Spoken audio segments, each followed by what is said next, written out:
Hello, welcome to this interview with pianist Ralph van Raat. It's a pleasure for me to have him here in Alicante because he is an absolute reference in terms of playing contemporary music. And we have invited him to come to Alicante to the auditorium, and he's going to give a recital tonight at the Chamber Music Hall. So we are really looking forward for that. Thank you very much, Ralph, for coming. Thank you. It's my big pleasure to be here, Ricardo. It was such an amazing thing because we didn't know each other that much. I mean, we had so many friends in common, but we never met before. Although we were even studying in the same city because you are from Amsterdam, That's I correct, guess. yes. Mm-hmm. And I studied in Amsterdam like many years ago. It's wonderful, yeah.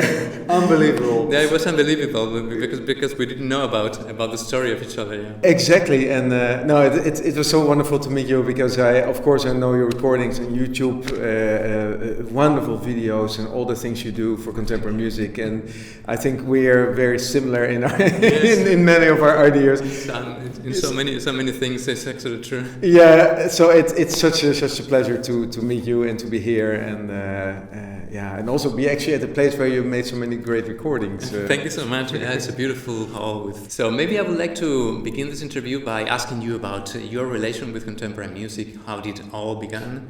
And I don't know, the beginnings of all that. How was it? Yeah, well, I started just to start with the very first day of piano playing. I started when I was 7 years old, and there was a piano in my home with my parents. My mom was a very good amateur pianist, but not a professional one. But she loved to play, especially the Viennese classics, Mozart, Beethoven, Haydn.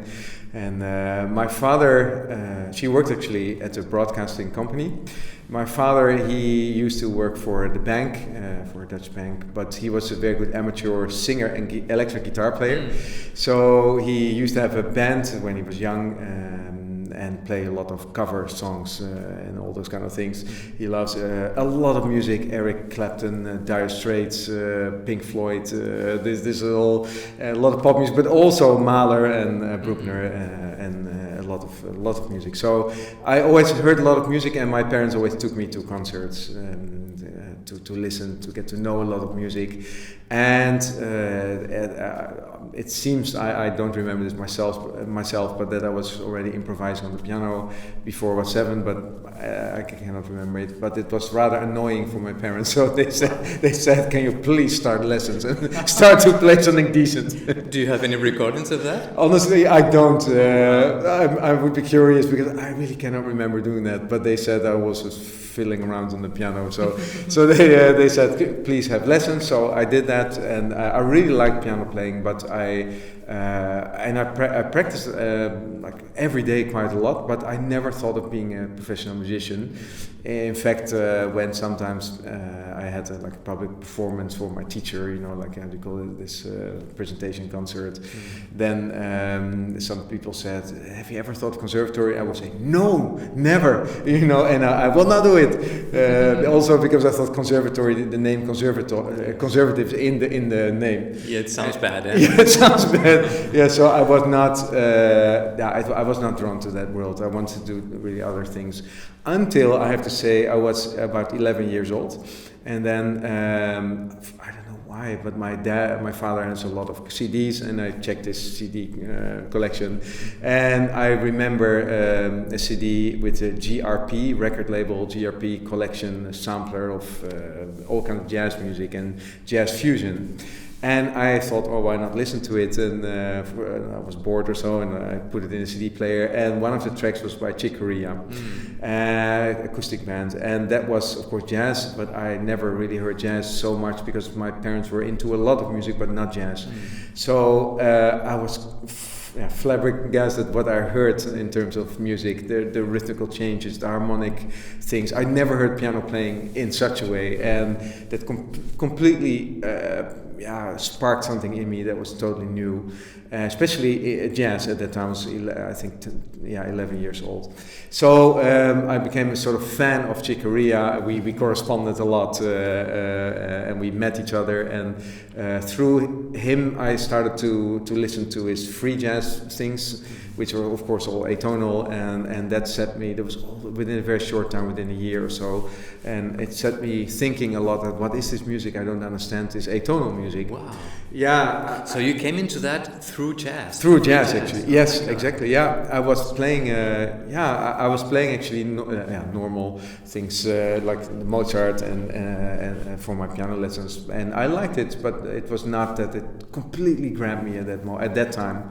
But it was really indeed jazz and the journey that I had by listening to. Also Keith Jarrett was at that time. A little bit later I discovered, and Lenny Tristano, McCoy Tyner, Herbie Hancock, all those people that also had this period in which they experimented with atonality, and so I listened to that, but that I really couldn't understand. So I remember one summer I was on a holiday with my parents, 3 weeks in France, and I was bored, and I took harmony books with me and analysis books of music to try to understand harmony better, for two reasons. First, because I wanted to understand why Mozart is seen as such a genius, and to me it sounded so simple and evident.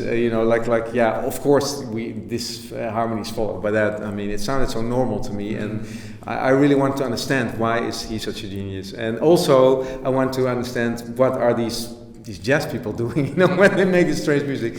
So I read that all these books, and found it very interesting. But especially interesting were to me the last chapters of the book, which were about dodecaphony and Schoenberg and Webern. And then I thought, this must be what these Chick Corea and these people were doing. Of course, I was wrong, but because they were not doing strict 12-tone music. But I was also at that time first year high school student. I was 12 by that time, and having mathematics, and I really was fascinated by science and mathematics, and I thought, this is amazing. This is music that's written with not so much all gut feeling, but it's with really a rational part to it, and which creates such new music, new worlds of sound. And so I was very fascinated. I came home, cycled to the library the next day, of course because I'm Dutch, and then I got scores by Schoenberg, Opus 11, Opus 19, and that was a mistake. I brought Carl Maria von Weber because I wanted to have Webern, but I didn't realize there's two composers with just an N missing. It was so funny. So I remember when in the library thinking that looks so normal, but maybe my inner hearing is there. Not what I was looking for. No, exactly. Okay, coming home, I played it through. I was like a bit disappointed, but then I figured that I missed a letter, and it was a completely different composer.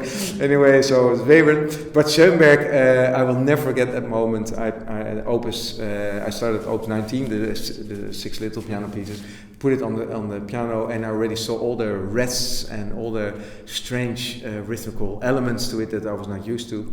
And I played it through, and instead of being grabbed by a sort of abstract thing like mathematical connotation, I was completely struck in a different way, which is a very emotional way, playing the chords which were so dark to me, and the melodies which were so much full of yearning, and so everything was so full of emotion for me, and that grabbed me forever. Basically, that was the moment that something happened, and I thought, I want to be a musician, because I want to discover. I didn't find it particularly beautiful, but fascinating. So I really wanted to discover the secret behind it. Why would a composer on earth do this? And especially as a teenager, I think you are very much thinking about yourself. You grow up, and who am I, and what is my purpose in life, and you get a lot of feelings. You fall in love and all those things. So I thought I felt that in his music, the doubtfulness in starting up a phrase and stopping it. Having a silence of wonder, or of processing what you just heard, and then another, maybe dark harmony that comes from so deep within. All those things I felt I could identify quite closely with. So I within honestly a few years I a bit lost the jazz path. I liked it. I still love jazz, but it was not the contemporary music. Within 2 years, kind of completely took it over. And I also felt the beauty of classical music combined with the spontaneity in sound of jazz, or the exoticism which you hear. And actually, in the concert you are giving today here in Alicante, you are bringing some Chicorea. Yeah, that's correct. Yeah. Well, actually, it's a piece of Chicorea that I didn't know. I mean, it's not that famous, maybe, no? Yeah. That's correct. Yeah, honestly I didn't know it until about half a year ago or so, that I suddenly found it coincidentally, and it's where is it coming from? It's just a book with 5 written compositions. He calls it Piano Music 1 to 5. In which he composed over the years, I think from the 80s or so until beginning of 90s, at moments that he wanted to compose for himself. And they are interesting because they vary very much in style. There's 2 of them that are, or 3 of them that are almost like Schoenberg, and there's one that's a jazzed up Bach, and the one I play is a bit of it's actually very consonant, poetic, beautiful little piece, I think. I'm so amazed about some jazz musicians that they can do whatever they want. I mean, you are just explaining so many different things, and it's sometimes kind of difficult to find this in contemporary composers, that they focus on a certain path, and here you are talking about just one person, and you are explaining like 6 completely different styles of music. Exactly. It's amazing, this. It is, and that's what, I don't know how you experience it, but sometimes something I'm jealous of at the jazz music world, that there's, I think there's so much openness also towards styles and what you use, as long as it's creative and original. I think that's the most important. And sometimes, I think we can learn a lot from that. The classical or contemporary classical music world is already opening up a lot. But I will maybe touch a little bit afterwards, because I want to ask you also, relating to this beginning of yours in contemporary music, how were your teachers in relation to that? I mean, they were supportive, or it was just the opposite? How was it? Yeah, that's a really interesting and nice question. Because my first teacher, she was, when I was 7, she was really for very young children teacher, and already then I always did not play what I was supposed to be playing. So she gave me like, okay, from a book, this and this and this piece, and I would choose my own thing, so I was a bit frustrating to her. And but after about 2 years or so, she moved, and I had to find someone else. And she, at that moment, she made me discover a little bit more like French music, Debussy, Ravel, a little bit, which I really, really liked very much. But I was not really into contemporary, of course, at that moment. But when I was 11, then when I really started to be interested in all the more strange composers, so to speak, then my teacher, she really could not support me in that, in the sense of she was not against it, but she just had no idea what to do with it. She said, this is completely beyond what I understand. I really think it's interesting what you do, but already when I brought some Debussy, which I really wanted to play with her, she said, no, that's already beyond my scope. Wow. And that was actually in a way it was a lucky thing that she was not into it, because it forced me to find someone who could support me in that. Did you find it? Yeah, and that was really I'm super grateful that happened. I was coincidentally playing in Amsterdam in IPMA. You might know it was at that time the Steinway dealer at Spui. they moved. Unfortunately, they're not there anymore. But I was there with my parents and just playing pianos, and I played some Schoenberg, and then a famous Dutch piano technician, Michel Brandjes. He happened to be in that hall or in that shop, and he heard me play, and he said, I've never seen a 12-year-old, play this kind of music, and that's who's your teacher? And so I told him, and he said, he asked me also the question you asked, can she support you? I said, well, not really. He said, you have to call Ton Hartsuiker, and Ton Hartsuiker was the director of the Utrecht Conservatory and the Amsterdam Conservatory, and he was a pianist, like a pioneer for introducing Dutch or contemporary music in Holland, also for Dutch composers especially, but he also had his own radio program for the national radio about contemporary music, so he was a well-known person, and he so my father, he called that time Ton Hartsuiker. He said, my son, I would like to talk to you because my son is playing very strange music. I don't know what's going on with him. Maybe you can correct him. Yeah, exactly. Like that. Maybe he needs some kind of maybe mental coaching. I don't know. And it was great. And so I went to him, and it was a click at first sight. The lessons were every week in the weekends, and a lesson would not be 1 hour but many hours, and wow. It was fantastic. And he would show me all kinds of art, so his house was full of books about art, and he showed me how all these worlds were connected, like Kandinsky and Schoenberg and all these minimalism and minimalist visual art and minimalist composers, and he introduced me to so many new worlds for me. It was really amazing. I remember the first lesson he played a piece for me by a Dutch composer, which is quite famous in Holland, but probably not elsewhere. It's Willem Pijper. He's called. I love his music. You know so much. Oh, that's so wonderful. I mean, his sonata is one of the yes. most.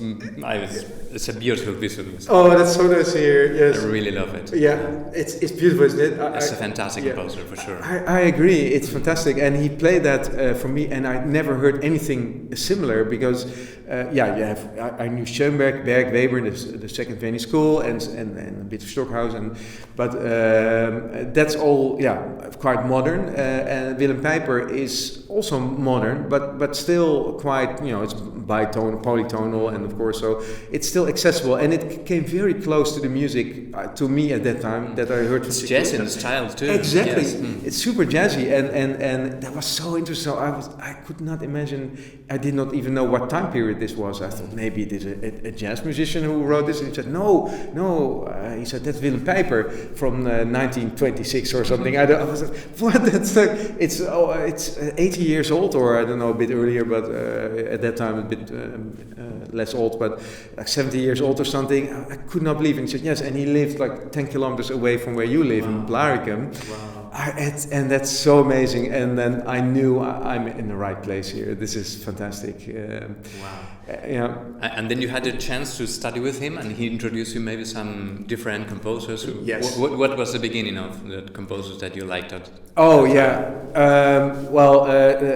Second Viennese school, but also Messiaen. He introduced me to his music, which was to me also. Still, of course, one of my favorite composers.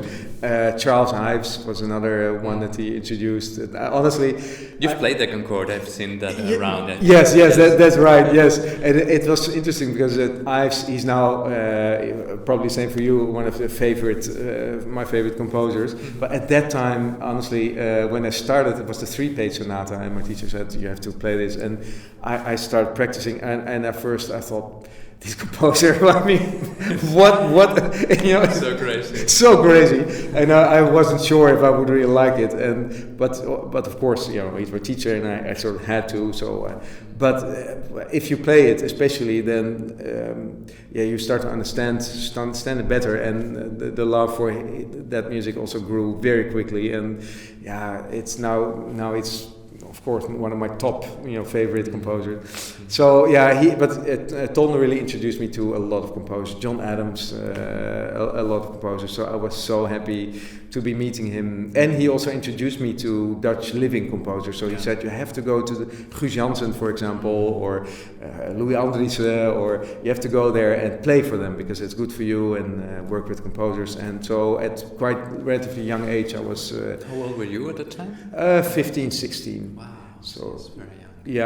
So I was very lucky to have him around and support me, and my parents really started to like it more and more too. I was very happy about that because they heard me play, of course, practice, and every time I had a lesson from Ton, I came home and my parents would sit. The grand piano was in the sofa in the living room. I mean, and they would sit on the sofa, and I was so enthusiastic of all the new things I learned that I gave almost a one-on-one lesson to them, sitting there like, okay, now my teacher said this, and do you hear? And so they got a crash course into contemporary music themselves. Yeah, so my father he loves Boulez, for example, now, and he really actively, without me being present, he listens to Boulez and all these kind of things. It's wow, really so nice. amazing. Yeah. It's a kind of a similar experience for me. In my case, Really? it was not that much, but actually my father also was in love with music since he was young. Yeah. Although he didn't play any instrument at all. Yeah. But he also evolved a lot with me. Like at the beginning, he just wanted to listen to classical music by Mozart and Beethoven and things like that. Yeah, yeah. But when I began playing contemporary music, his ear began being kind of trained in a way. And at the end, he really appreciated that a lot. Yeah, so it happened something similar. That's so beautiful wonderful. that. That's yes. wonderful. Because you see also how the ear and the brain evolves when you are exposed to this music in a natural way. Exactly. Yes. Yeah. And that's also what you do through your work. So essential in any way. You know, your concerts, but also your whole giving exposure through the videos, the recordings, the teaching that you do, working with small children, the whole spectrum. Yes. That's so vital, because also, for example, the children that you work with, they will at some point, you know, they will remember this and hopefully be open to those sounds also at a later age. Yeah, for sure they will. And those experiences you were talking about were before the conservatory, or was just at the beginning of the conservatory? That was actually still before the conservatory. Yeah. So it was. At some point I was 14, 15, and it was really inevitable that I would go to conservatory. I had the feeling that's the only thing I wanted. That was very nice. And he was a director there, so I trusted, you know, I was never, because I was not, before that I never, until I was 12 or so, but I never thought about conservatory. I always thought, but am I, you know, do I have the right level to do this? Because I'm not someone who knew from 3 years old that I wanted to be a pianist and practice 5 hours a day, and you know, that was not. And my parents were also not pushing me to do it. I mean, they were totally supporting it, but they were not like, you have to do it, so you have to practice. So the fact that he said, no, you can do it, was for me very important, because then I thought, okay, well, he knows, you know, because he's director there, he knows the level, and so I was really convinced to go there. And when I went to the conservatory, I was in the first year still studying with him, and then from the second year onwards I studied with Willem Brons, a very classical pianist, also great teacher, but that was really for me to dive more into the world of classical music with a specialist, simply because I thought honestly that I could get quite a bit of coaching in contemporary music with composers, I had, I think, a more natural affinity with that, understanding that kind of music. So it was very good to have for me a very kind of traditional teacher, so to speak. Yes, and I do remember, I have like this first remembering of your name back in Amsterdam when you won the Gaudeamus competition. How old were you when you did? I was 21 at that time. 21. So you were studying still at the Svaling Conservatory? Yeah, that's correct. I was in my last year of my bachelor, I think 1999, or no, actually third or fourth year. I think it's third year. It's a long time ago. So at that time you were studying with Willem Brons, so maybe you just prepared the competition by yourself, or how did you do that? Yeah, actually, maybe just in order for people to introduce, this is one of the biggest, most important performance competition in contemporary music where a pianist can compete against a choir or a accordion player or three flutes or whatever. It's the impossible competition. And he won it. At that time I was indeed studying with Willem, and it was really interesting because up to that time I still kept lessons with Ton. So I had basically lessons from two teachers. But just contemporary things I did with Ton and the classical things with Willem. But at some point, I don't know, 3 months or so before the competition, and Willem said, could you please play all these things? It's a lot of music, like 1 hour or so you have to learn, and all your pieces for me, because I'm too not really aware of a big part of what you're doing for this competition. Yeah. So he said, and I would really like to know that. So he asked me to do it, and I played those pieces, and to my complete surprise, he really loved those pieces. It was like Berio Sequenza and I know Boulez's first sonata. I don't remember the repertoire, and he thought it was all very interesting. And then he said, even it's typically Willem, he's a very modest person, and he checked the score, and he said, the first thing he would say is, I really don't understand anything of this music.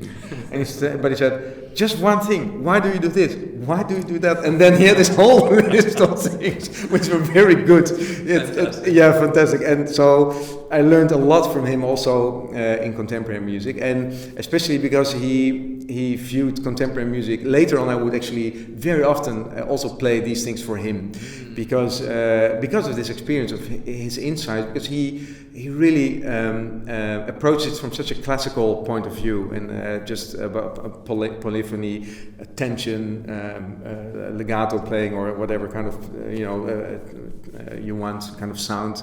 So which was very refreshing in a way, because it was and structure and all those kind of things. So with his very kind of Bach, Mozart kind of look on these kind of scores, it made for a very, very different, fresh for me interpretation. So I think it was very useful to me to also play it for him. Wow. Yeah. And you were very much into competitions, piano competitions at other time? Not super much. I did when I was younger. I did competitions. You have quite a few youth competitions in Holland. One important one was the Princess Christina competition.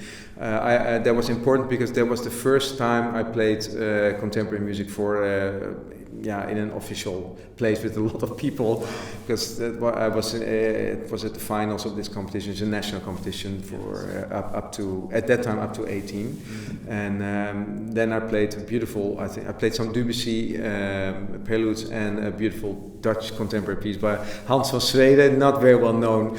It's terrible. He committed suicide when he was 24. Yes, that was in the 50s. But he became sort of cult figure, but very, very. Unfortunately, he died too young to really be known. But anyway, it was a beautiful piece, and I reached the finals, and in that finals were in the main hall of the Haarlem Philharmonie. Big hall with 800 people or so. And it was the first time I played contemporary music really for so many people, and that was to me such an amazing and kind of deep experience, honestly, because it was up to that time contemporary music was for me so personal and so intimate, and it was very interesting to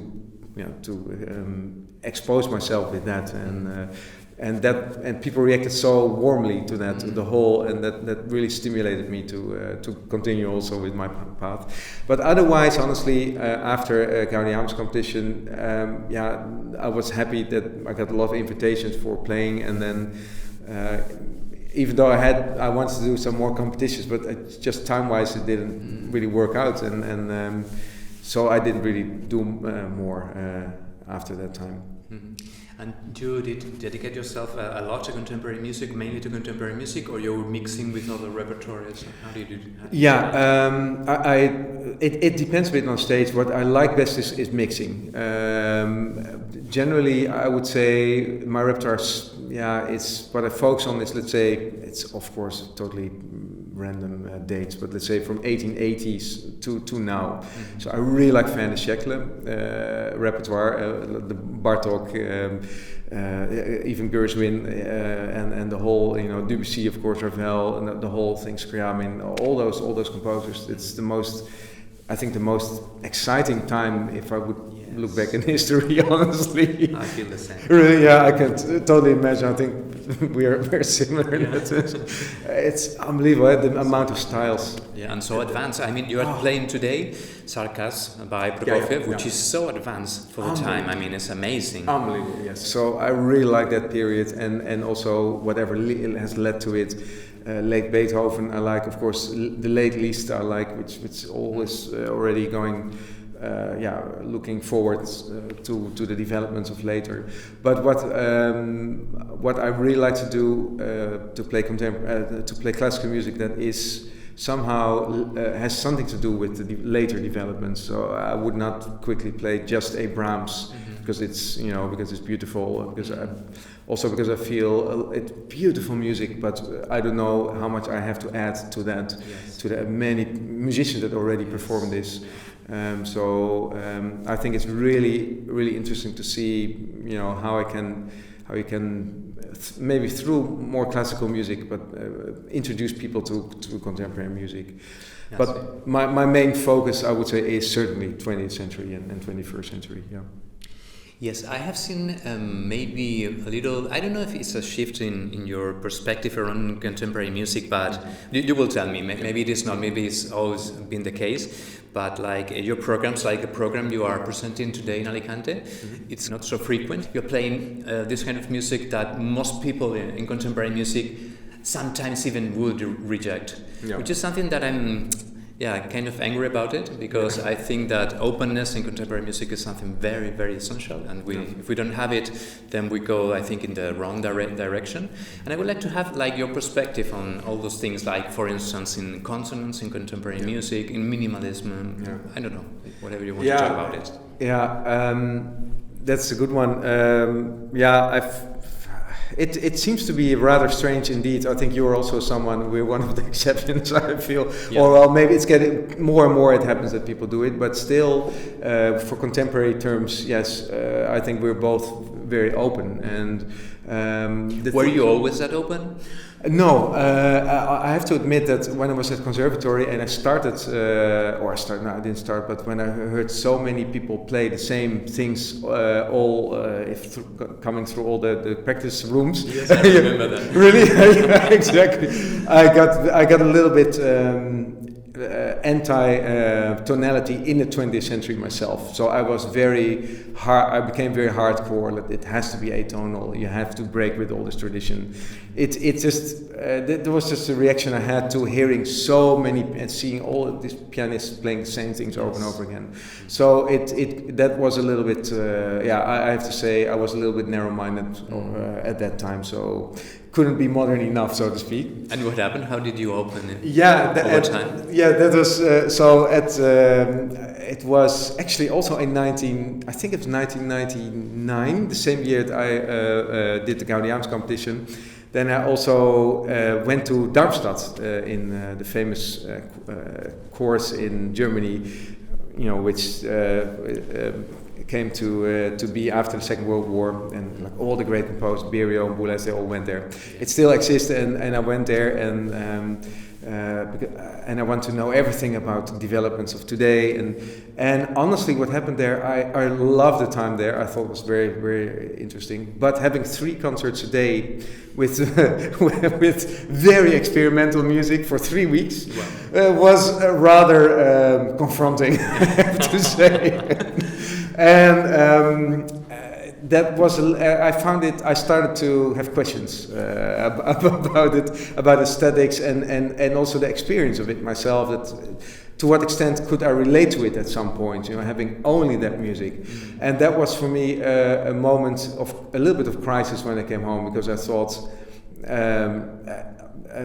is this all? Is there? And at that time, I was also discovering more composers like John Adams, for example, who I was very secretly started to fall in love with with the music and Steve Reich, and I felt very guilty because honestly, and I felt like a betrayer, you know, because Steve Reich with the constant rhythms and the consonant things, but I just loved it. I felt at some point I felt almost addicted. Every day I had to listen to my portion of minimalism, and then I was in Darmstadt and I had so many conflicting things. Wow. Yeah, so it was a bit of a hard time actually. And was it difficult at that time in Darmstadt to play this music? yeah, it was very difficult. Oh, wow. I suggested to play one piece, China Gates by John Adams, a very short piece, 4 minutes, for the final performance together with the contemporary, with the avant-garde piece. And I got into trouble quite a bit with the staff there because they really did not allow me to play this style. And that was to me very. That opened a little bit my eyes, honestly. That I thought for myself. I did not feel I belonged to this kind of very how can I say exclusive thinking. Yes. Yeah. How did it evolve over time in terms of your relation with experimental music? Did you find like a middle way in which you could accept some things and also the others? What happened? A lot of things happened actually at that time because right after that year, I was going to the US to study in Chicago at that time with Ursula Oppens. That kind of fitted into my journey because I discovered a lot of American music, and in America, there's of course because of a lot of reasons, but there is much more of an openness and a tendency to include, you know, the let's say the folk music or the classical music of America, which is jazz, and which is, you know, and of course the contemporary, consonant music. So I discovered composers like Frederick who so successfully combined modernist elements and tonal elements, and that was for me that started to be exemplary to me, you know, this kind of attitude which was already preceded by Charles Ives, for example. Of course, also, you know, did atonality, tonality, and pop, and at that time pop music and classical music all fusing together, and that was to me. I felt very close to that actually, and that was very decisive, moment in my development. Also, the year after studying with Claude Elfer, the French pianist, that was actually because I wanted to focus more on Boulez and these kind of. So that's of course much more avant-garde, back to avant-garde.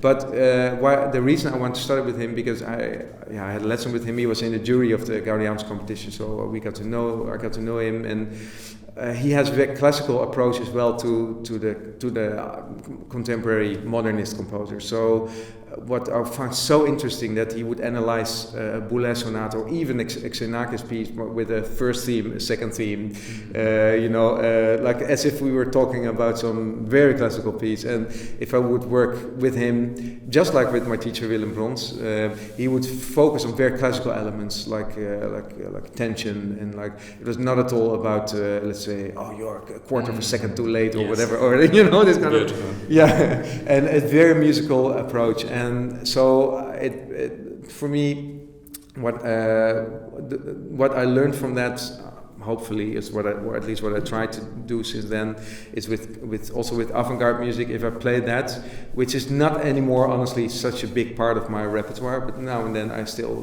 play things. But to focus or to interpret it from a more classical point of view, so how can I make this more accessible, you know, in terms of anything with tension, and so maybe it's a sort of historical point of view. You have, of course, you can focus on the modernist element of something, but also on the traditional elements. I would like to take out the traditional elements and see if you can make something that communicates to people out of that. And for the rest, when it comes to contemporary music terms of nowadays, you also play so many pieces that that so well of young composers that so well integrate the whole stylistic diversity of the 20th century, and the openness of young people towards that is so fantastic. It's changing a lot, don't you Changing. think? Yes, it's changing a lot. I mean, nowadays you may find like many young composers that have an extremely open mind about all the things you're talking about. Exactly. Yeah, and that's fantastic. So I really like to take part in disseminating or performing this music of these composers. Yeah, sure. Well, actually, you are doing that because you are also a teacher right now. You are a teacher at the Conservatory in Amsterdam. Yes. Yes. Yeah. And I think, as far as I know, you are teaching contemporary music for pianists. Yeah. That's Maybe right. you could explain a little bit how it works. Yeah. So in Amsterdam we have a compulsory course for third and fourth year students, bachelor students. That is we meet for half a year. 2 hours a week on Tuesdays. We have two groups, so I teach 4 hours, but 2 hours per week per class. And we start with the second Viennese school, and we go up to 2 days in 2 years' time to 2 days music. And what we do is every student prepares for the course one work, so one work per year. So the first year they will prepare a piece from let's say written between 1910 and 1950, very broadly speaking. Yeah. And the second year they focus on 1950 to now, so to speak. And it's very nice because they have to do it. So you see very often that some of them are a bit like, oh, do I have to do this? They just want to do their Chopins and things. But then gradually they get more and more enthusiastic and more into it, and they discover that there's always something within contemporary music that they like, because it's so broad. I mean, if you have, if you compare, Philip Glass with, of course, with Stockhausen and you name anything, Kapustin with some experimental dance. Yeah, exactly. It's everything you can, or neoclassical, neo-romantic. Always, I think you can find something that, as a listener or as a player, that appeals to you. And as they know more, as we talked about a bit in the beginning, as you start to know more and understand a bit more of the background, why do composers write the notes they write, then a whole new world opens up, and that's so nice to see. So the most beautiful thing is having students in their final exams voluntarily choose a big contemporary piece to play, and then I feel that's very gratifying, very satisfying as a teacher when that happens. Yes. Well, for me, it's also very satisfying to hear you say that, because it's something that I say so much, and it's hard for people to understand it, but it's exactly the same words. I mean, there are so many things happening right now in contemporary music that is absolutely impossible for any musician at all to not like some contemporary music. Maybe they don't know exactly what they are going to like, but if you are a teacher with an open mind, that is why it's so important. You will always find pieces of music that any student would love to play. Yes. Exactly. Yeah. Exactly. Yeah. I think we are living in this moment in contemporary composition where it's explosive in a way. There are so many young composers all over the world writing so wonderful music. Yeah. I think we are living really in a special moment in history. I don't know how do you feel about it. Yeah, I feel exactly the same, and I feel now with the internet and all the ways that we can share the music with each other and hear each other's music, I think there's limitless possibilities for people. In the past it was so difficult to get scores and hear performances and all those things, but now through internet also we can download scores from all over the world, the most obscure composers even, and we can hear them, and young composers. I remember one time John Adams, he was teaching in Amsterdam at the conservatory, he taught some composers, and he said, composer's 22 years old or so, he said, you don't really have your own style yet. He said, but that's really fine. He said, because I was quite late when I found my own style, but he said, in Mozart's time, there was less music to digest, so to speak, before you could develop your own style. But now, as a composer, there's so much music to hear and to discover. You first have to hear that and let it sink down before you can really create your own style. So we need more time as a composer, maybe he said, before we can really decide, what to take and what to discard. I found it quite interesting because it's a fantastic position to have so much music at our disposal. Maybe also more difficult because you have to make more choices thinking as a composer, because there is so much, but it's a wonderful thing because it happens also with us performers that we have so much to choose. I mean, there's a huge repertoire being created right now, and it is in so many different and varied styles that you sometimes don't know exactly what to do next because there are so many possibilities. I mean, I have like lists and lists of works that I would love to prepare one day, but I don't have the time. Exactly. And maybe in these terms, you can also relate a little bit about what are your plans for the future. There's something special coming now, or some change that you're going to do right now, or something special you would like to comment. Well, as you say, there's always this list of things you want to do and to play. There's several things happening. There's a few composers that are writing concertos for me, which I'm really looking forward to. And one of the other things is what I really like to do also is transcriptions. So transcriptions of also contemporary works and have them written. Actually, that's a bit more traditional. But for example, I'm now trying to see if I can have the Staat, the Louis Andriessen piece. There's a version for two pianos. If I can have a one, it's not published unfortunately because the pianist they wanted to be the only performers to play it. But it would be really interesting to have a solo piano version of that piece too. I think that might be possible with with a lot of work, but that's something. Transcriptions are something I'm interested in because it's also a way to bring symphonic works back to more people, especially contemporary works that cannot be played much or for whatever reason.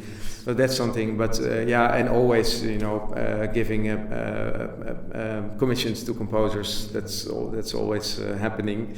So there's quite a few composers now writing, and I'm super looking forward to those receiving those pieces. Great. And how are you dealing with the energies between giving lessons at the Amsterdam Conservatorium and playing so many concerts and the recordings? Because we haven't touched on it, but you have made a lot of recordings, like the famous one with John Adams' music, or the one with Theo Louwendi's piano music, which I love so much. So how you deal with so many things happening all the time? It's busy, and you just accept at some point, like the same for you. I mean, your life is music, and but there's several ways for me to deal with it.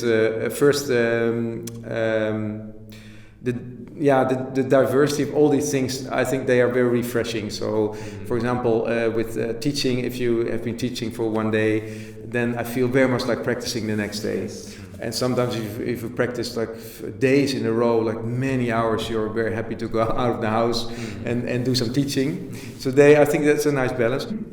Luckily, my students, I also teach private master students who want to specialize in contemporary music, and it's very nice. And they, that's all very easy to plan. For people listening, this is official and at the Conservatory in Amsterdam. That's correct. If they want to do a master with you in contemporary music, they can go there. Yeah, that's Wonderful correct. To know. Yeah, that's it. I'm glad the conservatory is open for that. It's really nice. I have a few students, and I can plan whenever I want. So that's really nice. So sometimes I feel bad for them because sometimes for weeks I cannot do it, and then 2 times in the week because then I will be there. But the conservatory, it gives you freedom for that, to arrange. Fantastic. That's really nice. They understand it, and so they're really fine with that. That is one thing.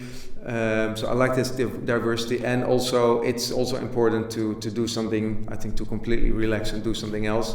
And for you it's surfing. Yes, me surfing, and you is piloting. Yeah, and for me it's flying. It's flying. So, yeah, so that's really at first until it was until 15 years ago or so. Then I was 30, and there was not such a problem not to do that. I was full time, 7 days a week, only doing music. But at some point, you do feel that you also need, also for the quality of your own playing, you need to kind of take distance, and because you feel much more refreshed when you come then back to your practice. And also, if possible, something in relation with nature, something outside, outdoors. Yes, yeah, exactly. Something that's as one of my friends and favorite composers, Dutch composer Joep Franzens, said. He says always. Once he flew with me, and he said, "Oh my goodness!" He was in the plane. He said, "This is bigger than my ego." In his case, that's quite big. But I understood what he meant.